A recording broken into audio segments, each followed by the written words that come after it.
Bem-vindo a mais um Quixotada. Eu vou trazer hoje um vídeo sobre um tema específico da obra nietzschiana. Eu estou lendo Assim Falava Zaratustra para trazer para vocês a resenha. Ia trazer essa semana, mas decidi mudar o tema da semana para a moral do castigo, porque eu me deparei com um discurso dele, o discurso da redenção, que é um título bem apropriado, na segunda parte do Zaratustra, em que ele trata sobre isso. Então eu vou ler para vocês esse trecho e depois a gente vai debater a respeito. O espírito de vingança, meus amigos, tal foi até hoje a melhor reflexão dos homens, e onde quer que houvesse dor, deve sempre ter havido castigo. Castigo, assim se chama a si mesma a vingança, com uma palavra enganadora finge uma consciência limpa. E como naquele que quer há sofrimento, posto que não é permitido querer para trás, a própria vontade e toda a vida deviam ser castigo. E assim se acumulou no espírito uma nuvem após outra, até que a loucura proclamou: tudo passa, por conseguinte, tudo merece passar. E aquela ali que diz que o tempo deve devorar os seus próprios filhos é a mesma justiça. Assim se proclamou a loucura. A ordem moral das coisas repousa no direito e no castigo. Ai, como livramo-nos da corrente das coisas e do castigo da existência? Assim se proclamou a loucura. Como pode haver redenção se há um direito terno? Ai, não se pode remover a pedra do passado. É mister que todos os castigos sejam também eternos. Assim se proclamou a loucura. Nenhum fato pode ser destruído. Como poderia ser desfeito pelo castigo? Eis o que há de eterno no castigo da existência. A existência deve ser uma vez e outra, eternamente, ação e dívida. A não ser que a vontade acabe por se libertar a si mesma e que o querer se mude em não querer. Mas, irmãos, vós conheceis estas canções da loucura. Eu vos afastei delas quando vos disse: a vontade é um Criador.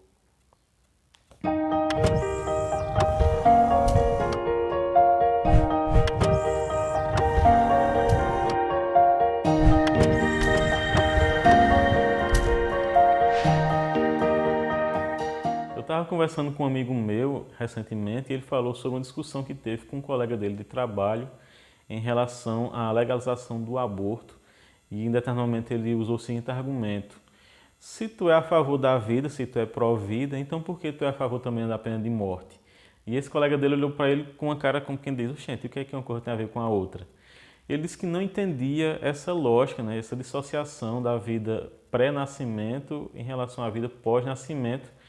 E eu disse a ele o seguinte: olha, é porque, na verdade, a moral que justifica a proibição do aborto não é a moral a favor da vida, né? É a moral pró-punição, pró-castigo. Então, nessa moral, sempre que você for discutir com alguém a respeito, o primeiro ou o último argumento será sempre: na hora do bem bom, ela não pensou nisso, né? Porque, na verdade, o que a psicologia interna dessa pessoa, né, o que o inconsciente esconde é que, na verdade, ela deseja que essa mulher seja punida pelo seu ato, né, por ter obtido prazer sexual. E a punição seria justamente carregar, né, esse fardo, né, essa criança. Tanto é que depois que a criança nasce, ninguém se preocupa com como é que ela está, né? Ninguém quer cuidar da criança. Então ninguém está preocupado com a vida da criança, está preocupado com a vida da mãe, na verdade. E essa moral, como Nietzsche trata, né, a moral do escravo, a moral do ressentimento, ele vai tratar sobre isso na genealogia da moral, mas retoma alguns tópicos aqui no Assim Falava Zaratustra. E é uma moral que está inserida na nossa sociedade e está em todos os espectros ideológicos. Sempre haverá o ressentimento, porque o ressentimento é aquele sentimento que você tem de justificação de se achar melhor do que o que é diferente. Nietzsche vai explicar que, inclusive, no Egito, existia a permissão, né, para que aquele que era credor descontasse a dívida que não fosse paga na forma de castigos físicos, inclusive da própria morte do devedor. E é muito comum a gente ver em filmes e séries, em determinado momento crucial, né, um dos personagens está ali pronto para se vingar e outra pessoa diz a ele: olha, se você fizer isso, não vai trazer de volta o seu ente querido, né? Não vai adiantar nada. E realmente, a moral do ressentimento não é uma moral da reparação, né? A moral do castigo não é uma moral para a reparação do dano. Então, é uma moral que faz com que você se sinta bem praticando o castigo contra aquele devedor. Inclusive, muitas vezes, esse castigo vai impedir o devedor de pagar, de quitar a dívida, né? Então, por exemplo, se você pega um ladrão e você corta a mão dele, ele vai ter mais dificuldade ainda de trabalhar para conseguir repor o bem roubado, né? E tem uma frase muito interessante do Hannibal Lecter no Silêncio dos Inocentes, que ele fala para Clarice o seguinte: numa sociedade sadia, eu estaria sendo produtivo, estaria sendo usado para o bem, ou então estaria morto. Mas nessa sociedade doente, eu estou aqui preso, né, consumindo recursos sem nenhuma utilidade.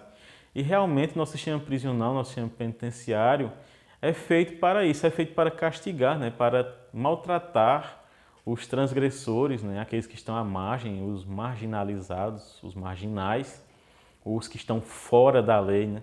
Então é um sistema que é feito para castigar, para punir e que não está pronto para a reinserção na sociedade desses elementos. E o Nietzsche vai dizer em determinado momento que uma sociedade sadia, uma sociedade avançada, permitiria a existência dos parasitas. Ela seria tão sadia, né, tão forte que diria: eu permito que esses parasitas fiquem sobre mim, porque eles não podem me infligir qualquer mal. E é muito comum a gente ver que as pessoas estranham, por exemplo, prisões de primeiro mundo, né, na Escandinávia principalmente, né, na Holanda, ali na Suécia, prisões que tratam bem os prisioneiros, porque as pessoas ainda estão muito atreladas a essa moral do castigo, essa moral da punição e não realmente na reinserção. Vivemos numa sociedade de pequenos rebanhos que formam um rebanho maior, né, as bolhas que todos nós conhecemos, e essas bolhas estão cada vez mais divididas e mais opostas umas às outras. Então são rebanhos que vivem do ressentimento, e esse ressentimento, essa moral do escravo, essa moral do castigo, do látego, não é exclusiva dos elementos reacionários, não é exclusiva do conservadorismo. Por exemplo, recentemente, no caso do goleiro Bruno, eu vi muitas pessoas que defendem o progressismo, que defendem a reintegração à sociedade dos criminosos, né, que são contrários à pena de morte, ao aprisionamento, ao encarceramento geral da população, que eram contrários à contratação do goleiro por um time de futebol. Bem, se a pessoa depois comete um crime não pode mais ser contratada depois que sai da prisão, então é melhor a pena de morte, né? A pessoa vai viver de quê? Vai viver de donativos, né? Dependendo da sociedade lhe dar esmolas.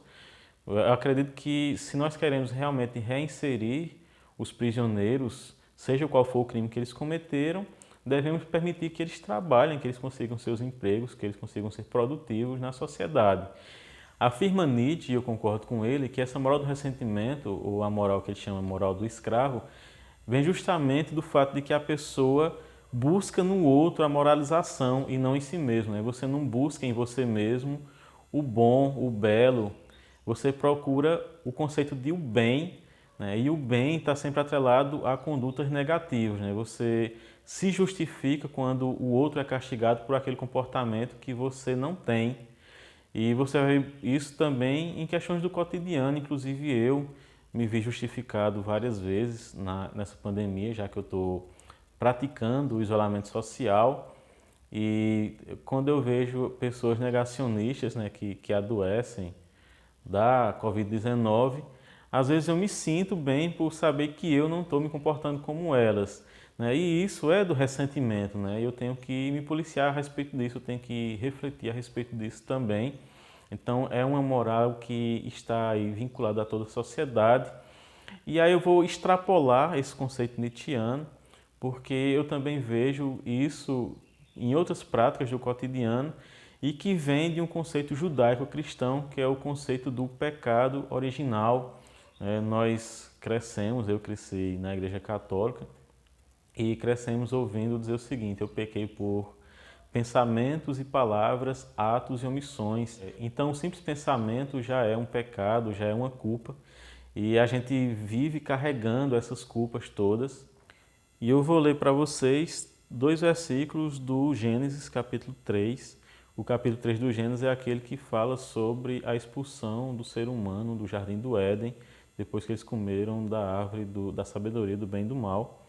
No versículo 16, Deus diz à mulher: multiplicarei grandemente a tua dor e a tua conceição. Com dor darás à luz filhos, e o teu desejo será para o teu marido, e ele te dominará. Já no versículo 19, ele diz o seguinte a Adão: No suor do teu rosto comerás o teu pão, até que te tornes a terra, porque dela foste tomado, porquanto és pó, e em pó te tornarás. Então essa ideia do pecado original, essa ideia do sofrimento, né, de viver em sofrimento, né, que todo ser humano deve viver sofrendo, é uma moral que também está na nossa sociedade aí há mais de 2000 anos, desde a descoberta da anestesia, que se faz uma campanha de conscientização em relação ao seu uso. E eu procurei em relação especificamente aos partos uma posição da igreja, mas não encontrei essa posição específica, né, desde a da descoberta até recentemente. Mas eu descobri um discurso do Papa Pio XII, de 1957, que fala sobre anestesia de modo geral e é uma resposta a questões da comissão organizadora do 9º Congresso Nacional da Sociedade Italiana de Anestesiologia. Eles fizeram 3 questões ao Papa, né, e ele diz o seguinte na abertura das suas respostas. Essas questões de inegável interesse não deixam de suscitar reações intelectuais e afetivas nos homens de hoje, particularmente entre os cristãos. Há tendências amplamente divergentes a esse respeito. Alguns aprovam sem reservas a prática da analgesia, outros estão inclinados a rejeitá-los sem distinção, porque ela contradiz o ideal do heroísmo cristão. Outros, finalmente, sem sacrificar nada desse ideal, estão prontos para adotar uma posição de compromisso. Por essas razões, somos solicitados a expressar nosso pensamento em relação aos seguintes pontos. Existe uma obrigação moral geral de rejeitar a analgesia e aceitar a dor física pelo espírito de fé. A privação de consciência e o uso de poderes superiores causados por entorpecentes são compatíveis com o espírito do Evangelho. O uso de entorpecentes é legal se houver indicação clínica em pessoas moribundas ou doentes em perigo de morte. Eles podem ser usados mesmo que a redução da dor leve a um provável encurtamento da vida. Então essas questões, pelo simples fato de serem levantadas, já mostram essa tendência, né, pelo sofrimento, né, por defender o sofrimento físico, inclusive, né, o castigo, como uma questão moral. É um absurdo você pensar que alguém pense ainda que seria algo errado você usar a anestesia, né, para evitar que uma pessoa sofresse dor, inclusive em cirurgias. Mas foi necessária a posição do Papa em 1957, né, já praticamente um século depois da descoberta da anestesia, para deixar em paz esses espíritos moralizantes, né, em relação a esse sofrimento. Como ele mesmo diz aqui, há tendências amplamente divergentes a esse respeito. Alguns, inclusive, acham que contradiz o ideal do heroísmo cristão, né?